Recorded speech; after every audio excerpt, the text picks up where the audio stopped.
Hare Rama. Welcome back to Vanadurga nursery YouTube channel.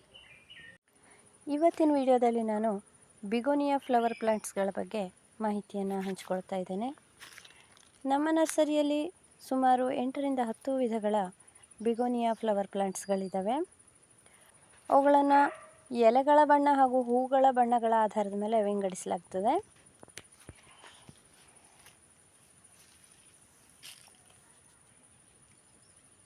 ಈ ಗಿಡದಲ್ಲಿ ಎಲೆಗಳ ಬಣ್ಣ ಹಸಿರಾಗಿವೆ ಹಾಗೂ ಹೂವಿನ ಬಣ್ಣ ಕೆಂಪುದಿದೆ. ಈ ಗಿಡದಲ್ಲಿ ಎಲೆಗಳ ಬಣ್ಣ ಕಂದು ಮಿಶ್ರಿತ ಹಸಿರಾಗಿದೆ ಹಾಗೂ ಹೂವಿನ ಬಣ್ಣ ಬಿಳಿದಾಗಿದೆ. ಈ ಗಿಡದಲ್ಲಿ ಎಲೆ ಬಣ್ಣ ಹಸಿರಾಗಿದೆ ಹಾಗೂ ಹೂವಿನ ಬಣ್ಣ ಗುಲಾಬಿ ಇದೆ. ಈ ಗಿಡದಲ್ಲಿ ಎಲೆಗಳ ಬಣ್ಣ ಕಂದು ಮಿಶ್ರಿತ ಹಸಿರು ಹಾಗೂ ಹೂವಿನ ಬಣ್ಣ ಗುಲಾಬಿ ಮಿಶ್ರಿತ ಬಿಳಿ ಇದೆ.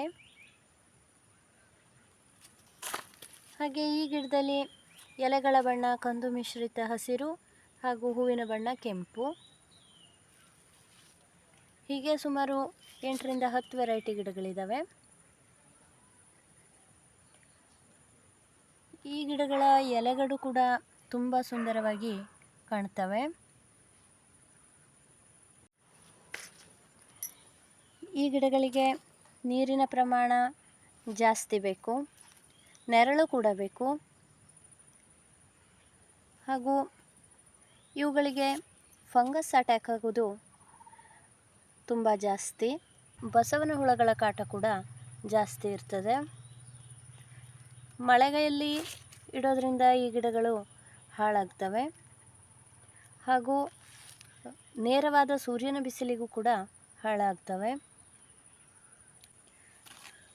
ಇವುಗಳನ್ನು ಪಾಟ್ಗಳಲ್ಲಿ ಬೆಳೆಸಿದಾಗ ತುಂಬ ಸುಂದರವಾಗಿ ಕಾಣ್ತದೆ. ಒಂದೇ ಪಾಟ್ನಲ್ಲಿ 2-3 ವಿಧದ ಗಿಡಗಳನ್ನು ಹಾಕಿ ಬೆಳೆಸೋದ್ರಿಂದ ತುಂಬ ಸುಂದರವಾಗಿ ಕಾಣ್ತದೆ.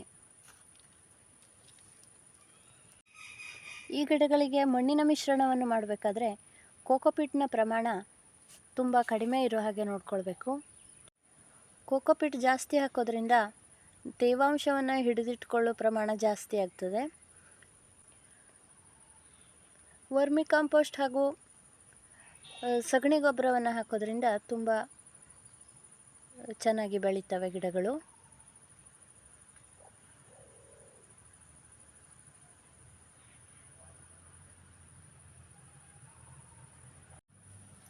ಗ್ರಾಹಕರಿಗೆ ಕಡಿಮೆ ಬೆಲೆಯಲ್ಲಿ ಲಭ್ಯವಾಗಲಿ ಅನ್ನೋ ದೃಷ್ಟಿಯಿಂದ ಈ ಗಿಡಗಳನ್ನು ಪ್ಯಾಕೆಟ್ಗಳಲ್ಲಿ ಬೆಳೆಸಲಾಗ್ತದೆ. ಈ ಗಿಡಗಳನ್ನು ಒಯ್ದ ಗ್ರಾಹಕರು ಪಾಟ್ಗಳಿಗೆ ಶಿಫ್ಟ್ ಮಾಡ್ಕೊಳ್ಬೋದು.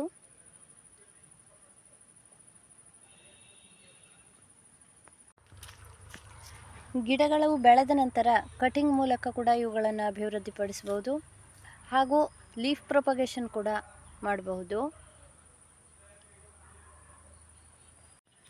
ಇಷ್ಟೊತ್ತಿನವರೆಗೆ ಬಿಗೋನಿಯಾ ಫ್ಲವರ್ಸ್ಗಳನ್ನು ಯಾವ ರೀತಿ ಬೆಳೆಸಬೇಕು, ಮೇಂಟೈನ್ ಮಾಡಬೇಕು ಅನ್ನೋದನ್ನು ತಿಳಿಸ್ಕೊಟ್ಟಿದ್ದಾಗಿದೆ. ಮತ್ತಷ್ಟು ಗಿಡಗಳೊಂದಿಗೆ ಮುಂದಿನ ವಿಡಿಯೋಗಳಲ್ಲಿ ಭೇಟಿಯಾಗೋಣ. ನಮ್ಮ ವಿಡಿಯೋ ನಿಮಗೆ ಇಷ್ಟವಾಗಿದ್ದಲ್ಲಿ ಲೈಕ್ ಮಾಡಿ, ಶೇರ್ ಮಾಡಿ ಹಾಗೂ ಸಬ್ಸ್ಕ್ರೈಬ್ ಆಗುವುದರ ಮೂಲಕ ನಮ್ಮನ್ನು ಪ್ರೋತ್ಸಾಹಿಸಿ. ಧನ್ಯವಾದಗಳು.